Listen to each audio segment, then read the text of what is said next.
डब्बा ने अपने नए व्लॉग में इतनी नीचता वाली, इतनी निचले स्तर की हरकतें करी हैं कि लोगों को ये हरकतें क्यों नजर नहीं आती हैं। लोग इससे प्यार करते हैं तो क्या इसको ये हक दे दिया है कि ये उनकी गाड़ी कमाई का भी पैसा ले ले। इसका इनॉग्रेशन हुआ था तब इसकी ननद आई थी। एक बार भी इसने ये बताया कि ननद आई थी तो अपने भतीजे के लिए क्या क्या लेकर आई थी। कौन सी ऐसी जलन थी कि उसकी तारीफ हो जाती। उसको इसके ऊपर भी कौन बुरा भला कह देता। भाई भाभी पहली बार आए लेकिन उसके बाद में भी को खाना खिलाते हुए भी इतनी बड़ी कमी छोड़ दी। पहली बार तो कह देती है, लेकिन भतीजे तो पहली बार किया। इसको ये नहीं पता चला कि इसको पहली बार क्या करना चाहिए था।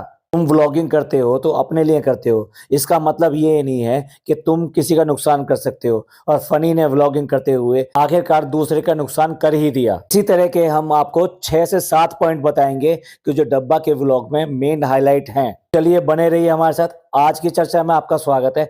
जो लोग चैनल पर पहली बार आए हैं तो प्लीज सब्सक्राइब कर लें और बेल आइकन भी दबा दें, जिससे आने वाली वीडियो की इन्फॉर्मेशन भी आपको मिल जाए। आप हमारी इंस्टा आईडी पे भी हिट कर सकते हैं। इंस्टा आईडी नीचे दी हुई है। जनाब के व्लॉगों की भीड़ में डब्बा का व्लॉग थोड़ा पीछे रह गया। टाइमली हम उसके हाईलाइट पॉइंट नहीं दे पाए। आज कवर करते हैं डब्बा के मोल वो पॉइंट जो उसके फास्ट व्लॉगिंग के चक्कर में लोग बाग पकड़ नहीं पाते और उसको ऐसे ही पास ऑन कर देते हैं, लेकिन समझ में नहीं आता कि उसने कौन सा ब्लंडर कर दिया है। शुरुआत करते हैं, सबसे पहले बीच से लेते हैं। डब्बा ने जो दावत की थी, यानी कि भैया भाभी शादी के बाद पहली बार इसके घर गए थे। मतलब शादी के तुरंत बाद गए थे, लेकिन उसके बाद में शादी वाला जो टाइम होता है उसके बाद की बात कर रहे हैं। जनाब जो इतने सारा सामान लेके वहां पे पहुंचे, और वो भी दिखावे का सामान लेके, क्योंकि इस तरह सजा के और इतने साथ थालों में लेके जाना।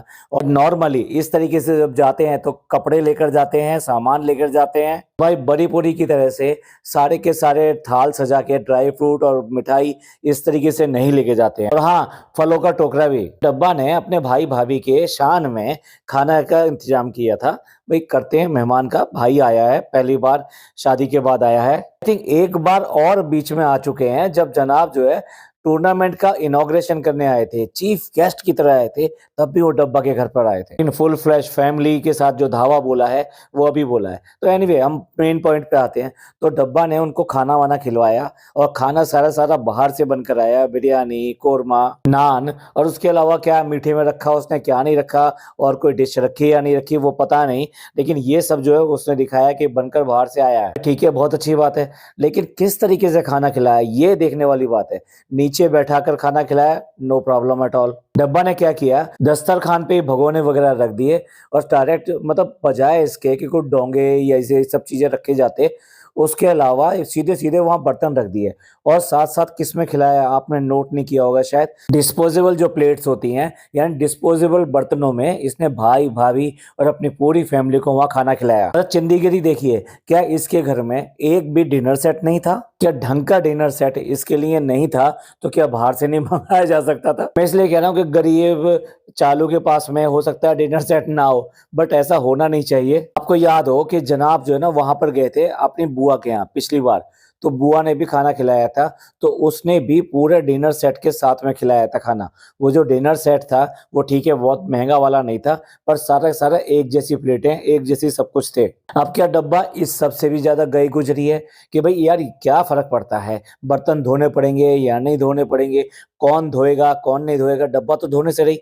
लेकिन फिर भी चाहे कोई भी बहाना हो, लेकिन प्रॉपर क्रॉकरी सेट में उनको खिलाना, ना केवल ये एटिकेट्स की बात थी, इसके साथ साथ भैया भाभी की इज्जत की भी बात थी। भाई जो आपके यहाँ आए हैं, अगर कोई खास मेहमान होता है तो डिनर सेट भी लोगों के घर में एक नहीं ज्यादा होते हैं कई बार, तो उसमें भी आदमी क्या करता है कि जो बेटर डिनर सेट होता है, जो फर्स्ट क्लास डिनर सेट होता है, वो उसी के हिसाब से निकालता है। अब जनाब और मैडम के पास में फराह खान आई थी। वैसे तो ये डिस्पोजेबल प्लेट्स में रोज अफ्तारी किया करते थे, लेकिन उसके बाद में उस दिन उन्होंने पूरा पूरा क्रॉकरी सेट निकाला और उसी में ही फराह खान को खाना खिलाया था। क्या आप लोग भी सब ऐसा ही करते होंगे? ऐसा है ही नहीं कि जिसके घर में अगर एक डिनर सेट है तो वो एक डिनर सेट निकाला जाता है, और जिसके घर में एक डिनर सेट से ज्यादा है तो सबसे बढ़िया वाला डिनर सेट सबसे खास मेहमान के लिए टाइम पर निकाला जाता है। क्या ये इतनी फुहड़ है, फुहड़ समझते हैं ना, जिसको घर की घर गृहस्थी का बिल्कुल भी तमीज ना हो कि कौन सा काम कैसे किया जाता है। तो ऐसी फुहड़ औरत है कि भाई भाभी के लिए भी डिनर सेट नहीं निकाला गया। और हाँ, पहली बार जो इसके घर में गेस्ट आए, आई मीन इसके भैया और भाभी आए, जो नए नए भैया भाभी हैं, मैं उनकी बात कर रहा हूँ, बड़े पापा बड़ी अम्मी, ये सारे लोग भी आए। कमाल है यार, इतने मेहमान देख के इतना बौरा गई, इतनी पगला गई कि इसको ये नहीं पता कि डिनर सेट निकालना नहीं निकालना। क्या ये सोच रही थी एक ही डिनर सेट है, बार बार धोना पड़ेगा। बट किसी भी बात को जस्टिफाई नहीं किया जा सकता। दोनों ही मेहमान अपने आप में बहुत इंपॉर्टेंस रखते हैं। एक पहला जोड़ा है, यानी शादी के बाद में फर्स्ट टाइम आ रहा है, तो वो अपने आप में इस बात का हकदार है कि उसकी दावत जो है बहुत तरीके से की जाए। दूसरे भैया भाभी एंड पलटन फिर भी किसी भी तरीके से इस बात का ध्यान नहीं रखा। अच्छा, भैया भाभी इतने सारे सामान लेकर आए, ये दूसरा पॉइंट है। तो अच्छे घर की परंपराएं क्या कहती हैं? अच्छे घर की परंपराएं ये कहती हैं कि ससुराल वाले के यहाँ पर जो मायके वाले जाते हैं, सामान तो लेके जाते हैं, लेकिन आते समय विदा देकर आते हैं लड़की के ससुराल वालों को, यानी सास को, ससुर को, और अगर बच्चा है उसको। में अगर देवर देवरानी जो भी है, मतलब यानी कि अगर किसी देवर की शादी हो गई है या फिर जेठ की वाइफ है, या फिर घर में कोई नौकर नौकरानी है, इतने सब लोगों को वो विदा देकर आते हैं। आपने देखा इन्होंने किया? नहीं किया। 3 साल में तो जनाब पहली बार फैमिली को लेके वहां पर आए हैं, और अब पता नहीं कब में आएंगे, लेकिन फिर भी जो परंपराएं होती हैं वो अपनी जगह हैं। अगर परंपरा नहीं थी तो क्यों करके इतना सारा सामान वहां पे लेकर गए? और तीसरा पॉइंट, जब इस तरीके से ससुराल में अपने मायके वाले आते हैं, तो जब वो जाते हैं तो भैया भैया भाभी इतने बड़े लोगों को या इन लोगों को पैसे नहीं दिए जाते, इनको विदा नहीं दी जाती। कभी भी ससुराल वाले आपके जो मैके वाले जाते हैं उनको विदा नहीं देते। लेकिन हाँ, अगर मैके वालों की तरफ से बच्चे आए हैं तो उनको विदा देनी बनती है। यहाँ पर कि जबकि भतीजा जो है पहली बार गया था, वे पहली बार तुमने डेकोरेशन कर ली, पहली बार उसके लिए पूरा का पूरा वेलकम कर लिया, फ्लावर पेटल्स डाल दी, सब कुछ कर लिया, सारा नाम कमा लिया, केक भी कटवा लिया, बट उस भतीजे को दिया तो कुछ नहीं। ये डब्बा की चिंदीगिरी यहाँ पे भी नजर आ जाती है। अच्छा, डब्बा की चिंदीगिरी की बात करते हैं तो अब हम चौथा पॉइंट लेते हैं। चौथा पॉइंट ऐसा है कि जिसको देख के गुस्सा भी आया और बहुत बहुत ज्यादा दुख भी हुआ। कई बार गलियों में सामान वामान बेचने के लिए बहुत गरीब से लोग जो है ना, वो आ जाते हैं अपना थैला लेके या कुछ इस तरह की चीजें लेके जो आपको देते हैं। अब आप उससे बार्गेनिंग करके वो सामान लेते हैं। इतनी सब बार्गेनिंग करने के बाद में फिर कोई डब्बा जैसी उससे कुछ और चीजें फ्री में लेने की कोशिश करे तो गुस्सा आता है ये देखकर कि यार इसकी हालत इतनी गरीब है, ऑलरेडी ये आपको सस्ता माल दे रहा है और उसके बाद में तुमने उसको बार्गेनिंग करके उसके जो मार्जिन है, उसका जो प्रॉफिट है, उसको जो पैसे मिलने हैं वो कम कर दिए। अब उसके बाद में भी उससे कुछ फ्री में भी चीजें ले रहे हो कि ये 2 और दे दो, 1 और दे दो। एग्जैक्टली इसको सुनकर जैसे आपको गुस्सा आया होगा, ऐसा ही डब्बा ने काम किया। और वो क्या काम किया है, जब कानपुर से निकल रहे थे ये होटल से, वहां से निकलते समय इसके 2 फैन आ गए, यानी कि बहुत ही डाई हार्ट फैन या कि ये भक्त लोग 2 आ गए। और वो दोनों जो थी वो लेडीज थी, उन्होंने बुर्का पहना हुआ था और हाफ अपना चेहरा नकाब से ढका हुआ था। उनकी हालत देख के लग रहा था वो कोई अच्छे घर से नहीं है और उनकी माली हालत बहुत अच्छी नहीं है, बस गुजारा चलाने लायक है। ऐसे में भी वो अपनी प्यारी, अपनी सो कॉल्ड ड्रीम इन्फ्लुएंसर के लिए अमरूद लेकर आए।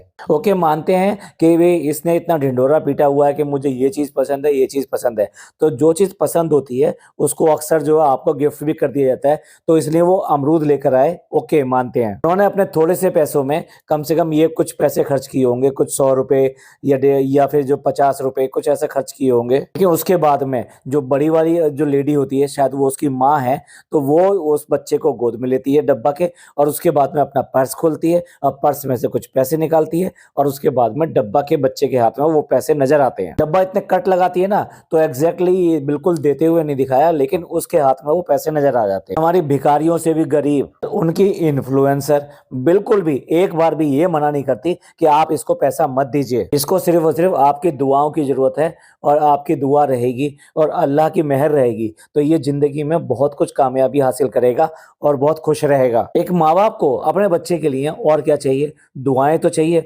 जिससे कि उसके आने वाला वक्त खुशहाल हो और कामयाब हो। पर इस भिखारन को उसे पैसे लेने में कोई ऐतराज नहीं है। मतलब कितना गरीब से गरीब, जो मैंने उदाहरण दिया वो इसलिए दिया कि गरीब से गरीब आदमी से अगर तुम पैसा छीनते हो, मतलब छीनना भी नहीं कहना चाहिए से, पर लेते हो तो वो छीनने के बराबर है, क्योंकि उसके हक का पैसा, उसकी मेहनत की कमाई और उसकी हो सकता है सेविंग, तो उसके बुरे वक्त में काम आ सकती है। आप उस सेविंग को छीन ले रहे हो। आपको कहना चाहिए था कि आपकी दुआओं से अल्लाह ने हमें इतना नवाजा है कि हमारा सब कुछ सही चल रहा है, बस अब हमें सिर्फ और सिर्फ आपकी दुआओं की जरूरत है। इन दुआओं को तो ये बिल्कुल फ्री में समझते हैं कि हम कहेंगे और लोग बाग वैसे ही दे देंगे।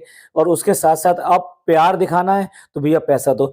ऐसा नहीं है कि प्यार दिखाने का तरीका सिर्फ पैसा ही होता है। जो आप कमोडिटी सामान वो जो लेकर आए हो वो भी तो अब प्यार ही है। और ये बेशर्म औरत बाज नहीं आती अपनी हरकतों से। पांचवा पॉइंट भी ऐसा है जो शर्मनाक है। लोग कितना ही कॉल आउट कर लें लेकिन ये इसकी आदतों में कहीं से भी कोई सुधार नहीं आ रहा है। ये फीडिंग क्या कराती है, ऐसे लगता है कि बेशर्मी का इसको लाइसेंस मिल गया है। अब देखिए यहाँ पे मैं एक स्क्रीनशॉट लगा रहा हूँ, आप स्क्रीनशॉट देखिए और इसका हालत देखिए, इसकी हालत क्या हुई पड़ी है और क्यों हुई पड़ी है, ये आपको बहुत अच्छी तरह समझ में आ जाएगा। खास तौर से जो लेडीज हैं वो इसको बिल्कुल देखकर आसानी से समझ जाएंगे कि मैं किस पॉइंट के ऊपर दिखाना चाहता हूँ। एज बीइंग ए मैन, मैं उस पॉइंट को अपने बोल कर ये टच नहीं करना चाह रहा कि मैं ये क्या कहना चाह रहा हूँ, लेकिन आप समझ सकती हैं कि कितनी बेशर्मी के साथ में इसने ये सब फीडिंग कराई है। फीडिंग कराना बुरी बात नहीं है, फीडिंग कराना तो वो चीज है जो दुनिया की सबसे खूबसूरत चीज है। एक माँ अपने बच्चे को फीडिंग कराए, इससे खूबसूरत चीज कोई हो ही नहीं सकती। ये एक तरह से ऐसा है कि जैसे एक जिंदगी से दूसरी जिंदगी को पालना, इसके बिना तो दुनिया चल ही नहीं सकती भाई। इस सब को छुपा के किया जाता है और उसके बाद में अपने आप को ऐसा तैयार किया जाता है कि किसी को पता भी ना चले कि आप कुछ न कुछ ऐसा फीडिंग वगैरह कुछ कराया है। इसको शर्म नहीं आती कि कम से कम मोर देन 1 मिलियन सब्सक्राइबर तो देखते ही हैं। टोटल 3.5 जो इसके मिलियन सब्सक्राइबर है वो ना भी देखें, लेकिन कम से कम 1 मिलियन व्यूज तो इसके आते हैं। तो उनके सामने क्या दिखाना चाहती है? अब क्या ये व्लॉग इसके पापा, इसके ससुर, ये सब लोग नहीं देखते होंगे? इसके सामने तो बिल्कुल बेशर्मी छाई हुई है। कुछ नहीं तो कम से कम 2 महीने से लोग बाग इसको ये पॉइंट आउट करके बता रहे हैं, लेकिन इस पे कोई फर्क नहीं है। अब अगला पॉइंट जो है ना, इसके गोल्ड डिगर होने का और हिडन प्रमोशन का है। देखिए, जब ये कानपुर से लौट रही थी, ये तंग गलियों में एक शॉप के ऊपर गई जहां परफ्यूम्स वगैरह की शॉप थी, और उसके अक्सर परफ्यूम इसके पास में एज ए गिफ्ट या प्रमोशन के लिए मुंबई जाते थे और फ्री के परफ्यूमों का ये खूब फायदा उठाती थी। ठीक है भाई, उनका भी प्रमोशन हो रहा था, लेकिन इस बार क्योंकि वो कानपुर आई थी तो खुद चल के उनकी दुकान तक गई है और वहां जाके उनके परफ्यूम का एक फ्री का बॉक्स भी लिया और दुकान का प्रॉपर तरीके से प्रमोशन भी किया। आप समझ सकते हैं, वहां तो सिर्फ प्रोडक्ट जा रहे थे और फ्री में प्रोडक्ट मिल रहे थे, लेकिन यहाँ शॉप का प्रमोशन हो रहा है। तो ऐसा प्रमोशन जो कि व्लॉग में चला जाएगा और व्लॉग में लंबे समय तक रहेगा, उसका ये किसने कुछ नहीं लिया होगा? ना ना ना ना, ऐसा तो हो ही नहीं सकता। ये तो इतनी बड़ी गोल्ड डिगर है कि गरीबों से पैसा लेने में तो चूकती नहीं है। तो प्रमोशन का पैसा नहीं लेगी, तो वहां देखिए प्रमोशन के लिए गई। और उसके साथ में अब जो पॉइंट हाईलाइट करना चाहते हैं, जिसकी वजह से मैंने ये वाला पॉइंट चूज किया है, वो ये है कि वहां पर उसने बड़ा सारा नाश्ता रखा भाई, सारे ड्राई फ्रूट वगैरह बहुत सारे सामान रखे, और उसके साथ साथ उसने लस्सी मंगवा रखी थी, कुल्हड़ लस्सी वाले थे, और साथ साथ वहाँ बिरयानी भी थी, जो बिरयानी उसके अपने ही घर से आई थी। यानी ये सारा प्री प्लान था, उसको पता था और उसको बताया गया था, और इसी उस पे गई थी कि वहां से कुछ ना कुछ मिलेगा और तभी ये वहां पे जाएगी, वरना भाई इसके पास टाइम कहाँ है। देखने वाली बात है अब इसकी डाइट और ये सब कहाँ गई होगी। इसने वह पूरी पूरी लस्सी भी खत्म करी होगी, जैसे इससे पहले लस्सी पी थी, वो इतना बड़ा जो कुल्हड़ आया था, और इसने वहां पे बिरयानी भी खाई है और बाकी नाश्ता पानी भी किया है। वाह भाई वाह, बहुत बढ़िया डाइटिंग। व्लॉग में मिठाई या कुछ आ जाए तो बस यही कहेगी हम तो ज्यादा खा नहीं सकते हैं, और जैसे कैमरा हटता होगा डबा डब माँ बेटी जिंदाबाद। तो सोचिए इनके घर में जो इतनी सारी मिठाइयाँ आती हैं, जब ये मुंबई में थे तो वहां पे एक के बाद एक मिठाई पे मिठाई आती हैं, तो वो मिठाई क्या फेंक कर जाती हैं? अम्मी नहीं खाती होंगी, डब्बा नहीं खाती होगी, और बाकी सब भी खाते होंगे। फनी को खुद मीठे का इतना शौक है कि वो लड्डू देखते ही उसकी लार टपक जाती है। अम्मी के लिए तो चाहे चमचम हो, रसगुल्ले हो, गुलाब जामुन हो, पेस्ट्री हो, मतलब जो भी मीठे की चीज है वो उनके लिए, हलवा हो, आए दिन भी जर्दा तो बनता ही है, कोई नई बात तो है नहीं। जबरदस्त तरीके से ने वहां पर ठूसम ठास करी है, और उसके बाद में ये कहती है कि मैं फीडिंग करा रही हूँ इसलिए ये चल रहा है मेरा। भाई फीडिंग सब कराते हैं और फीडिंग कराने वाली इतनी दुगनी और तिगनी नहीं हो जाती हैं। और इतने पर भी रास्ते में इन्होंने समोसे भी खाए हैं और खुद भी खाए, दूसरों को भी खिलाए और उसके बाद में खाना भी खाया है। आप बताइए ठूसम ठास हुई कि नहीं हुई। तो अभी नेक्स्ट पॉइंट ये है कि ये व्लॉगिंग के मामले में इतने अंधे रहते हैं कि इनको ना जगह का पता रहता, ना इस बात का देखते कि वो नैरो जगह है, रास्ता है या नहीं है। कैमरा उठाते हैं और ऊपर से चलना शुरू कर देते हैं, I mean उल्टा चलना शुरू कर देते हैं। क्योंकि डब्बा महारानी जब आ रही हैं उतर के सीढ़ियों से आ रही हैं तो कोई आगे होगा और वो कैमरा लेके उल्टा खड़ा होगा, तभी जाके वो शूट हो पाएगा। और कई बार जो है सिर्फ खड़े होने से काम नहीं चलता, आपको चलना भी पड़ता है। ऐसा ही कानपुर से निकलते समय हुआ, जब ये होटल जो कि बहुत ही ज्यादा नैरो टाइप का है, मतलब जब बाहर निकले तो इन्होंने, आपने देख लिया होगा कि होटल की क्या हालत थी। फनी शूट कर रहा था और उल्टा खड़े होके उल्टा चल रहा था, तो वहां पर अचानक ही वो जो पीछे रखी हुई एक कांच के टेबल से टकरा गया और उसके बाद में कांच के टुकड़े टुकड़े हो गए, कैमरा हाथ से छूट गया। कैमरा सही होने के बाद में बस ये कहता हुआ दिखाई दिया, भाई कोई बात नहीं है, मैं इसके पैसे भर दूंगा, मैं दे दूंगा, मैं दे दूंगा। पहली बात तो ये है कि हर समय ब्लॉगिंग जो है जरूरी नहीं होती है, ना भी ब्लॉगिंग का पागलपन जो अच्छा नहीं है। तुम गाड़ी चला रहे हो तब भी एक हाथ में मोबाइल लेके ब्लॉगिंग कर रहे हो, गाड़ी चला रहे हो, बच्चे को भी साथ में बैठा लिया और कैमरा भी साथ में है और उसके बाद में व्लॉगिंग चल रही है। तुम्हारी सीट बेल्ट का पता नहीं है लेकिन व्लॉगिंग पूरी चल रही है। लोगों की जिंदगी से खेल रहे हो। अंजाम ये है कि आज ये टेबल टूट गई। बोल तो ऐसा रहा है कि जैसे इसके पास में पैसे हो, ये खुद ही कमाता हो और सारा नुकसान भर देगा। तो यह नुकसान तो उसी को भरना पड़ेगा जिसका व्लॉग बना रहा है। वैसे भी अगर कारीगर से नुकसान हो जाए तो मालिक को ही भरना पड़ता है, तो मालकिन भरो नुकसान। एक और पॉइंट आपसे डिस्कस करना था। अब्बा के फूफा आए थे, फूफा और बुआ आए थे, लेकिन वो जो फूफा और बुआ थे उनका कहना ये था, उन्होंने मैडम को, जनाब को पर्दे पे ही देखा है। I mean पर्दे से उनका मतलब ये था कि टीवी में इनके व्लॉग्स वगैरह में देखा है और वैसे ये मिले नहीं है और शादी में आ नहीं पाए थे। ये कह रहे हैं कि शादी में भी नहीं आ पाए थे, इतने लंबे समय से मिले नहीं है, और साथ साथ जो अभी कानपुर में शादी हुई थी उसमें भी नहीं थे ये। तो अगर वहां होते तो इनसे मिल चुके होते। उन्हें इस बार ये कहने का मौका नहीं मिलता कि मैं तुमसे इतने दिनों बाद मिला हूँ। क्या है इन लोगों के बीच में, लगता है एक की एक से लगती है तो दूसरे की दूसरे से लगती है। बड़े पापा बड़ी अम्मी का इसके साथ में रिश्ता, इसका मतलब ठीक नहीं है। ये वाले फूफा और ये वाली फूफी के साथ में, बुआ के साथ में ठीक नहीं है, जिसकी वजह से उनको ना इनविटेशन मिला और ना ही वो वहां पे गए। देखिए चिंदीगिरी नहीं है तो क्या है, जिस होटल में ठहरे हुए थे वहां उस होटल में क्या चाय भी नसीब नहीं हो सकती थी? वो भी पिन्नियों में चाय भरकर बाहर से आई है और तब इन लोगों ने पी। इतनी बड़ी व्लॉगर बनती है, अपने आप को करोड़पति कहलाती है, उसके बाद में भी इसका हाल ये है कि खाना पीने की, नाश्ता पानी और चाय या फिर जो है खाना, वो सब के सब होटल से बाहर से आया है। आपने देखा ही था कि सुबह सुबह निकल गए थे, चलो अभी अब हम जा रहे हैं नाश्ता लेने के लिए, देखते हैं यहाँ पे नाश्ते में क्या मिलेगा। यही हाल इसका दिल्ली में हुआ था और यही हाल ये जब अजमेर गई थी तब भी इसने ऐसे ही किया था। लगता है इसका बजट है, अलाउ नहीं करता, ये बजट लेके चलती होगी कि भाई वहां जा रहे तो वो इतना खर्च करेंगे और उसके बाद में पैसा खत्म तो बस साथ गए लोगों का मजा भी खत्म। देखिए एक पॉइंट जो बहुत ही ज्यादा अहम है, मतलब उसको मेरे ख्याल से मेरे को सबसे पहले कवर करना चाहिए था। अब्बा ने इस बार ये दिखाया कि बुआ ने अपने भतीजे के लिए क्या भेजा है। अब आप बुआ नोट कर लीजिए, मैं किस बुआ की बात कर रहा हूँ, मैं इसकी अपनी सगी ननद की बात कर रहा हूँ। यानी अभी जब ये दिल्ली के इनॉग्रेशन में आई थी रेस्टोरेंट के, उसी दौरान में इसकी ननद आई थी, तब वो अपने भतीजे के लिए बहुत सारा सामान लेकर आई थी। तो सास ने वो सारा सामान फैलाकर लगा दिया कि देखो ये बुआ अपने भतीजे के लिए क्या क्या सामान लेकर आई है। देखिए भाई वो तो अपने आप फर्ज अदा कर गई कि भतीजे के लिए बुआ कुछ लेकर आती है, अब वो यहाँ से दूर रहती है तो डेफिनेटली वो जब आई है तो वो अपने हक का काम करके चली गई कि बुआ ने अपने भतीजे के लिए ये दिया है। देखने वाली बात यह है कि बुआ के लिए भी तो नेक जोक दिए जाते हैं। भैया अगर वो यहाँ नहीं है तो तुम्हें उसका निकालना चाहिए, तुम्हें उसका बताना चाहिए कि भाई ये बुआ का नेक जोग होता है बच्चे के भतीजे के होने पर, तो हमने ये नेक जोग उसके लिए निकाल दिया है और वो जब आएंगी तो हम उनको दे देंगे, या फिर हम ये उनको पार्सल करा दे रहे हैं और ये उन तक पहुंच जाएगा। प्रॉब्लम ये है कि इसकी नीयत ही नहीं है देने की, और खास तौर से किसको नीयत नहीं है, नंद को तो बिल्कुल भी नीयत नहीं है। नहीं तो इतनी बड़ी बात नहीं थी। जब वो यहाँ पर आई थी तो ऐसा हो सकता था कि एक दिन के लिए वो भी वहां पे चली जाती जहां पे डब्बा थी और अपने भतीजे से मिल लेती, लेकिन भाई जब ये उसको बिल्कुल भी मान नहीं थी, तो उससे बात तक नहीं करती, तो फिर वो किस मुंह से इसके तक आ जाती। ये होने को तो ये भी हो सकता था ना, जब ये दिल्ली में ही पड़ी हुई थी और दिल्ली में कुछ काम भी नहीं था, इसका इनॉग्रेशन हो गया था, तो क्या ये 2 दिन के लिए मौधा आके अपनी ननद से नहीं मिल सकती थी, लेकिन इसने वहां पे आना बिल्कुल भी ठीक नहीं समझा और यही वो वजह थी जिसकी वजह से इनकी आपस में झगड़ा भी हुआ था। दिल्ली से मौधा जाना बहुत ही आसान काम था और कम समय में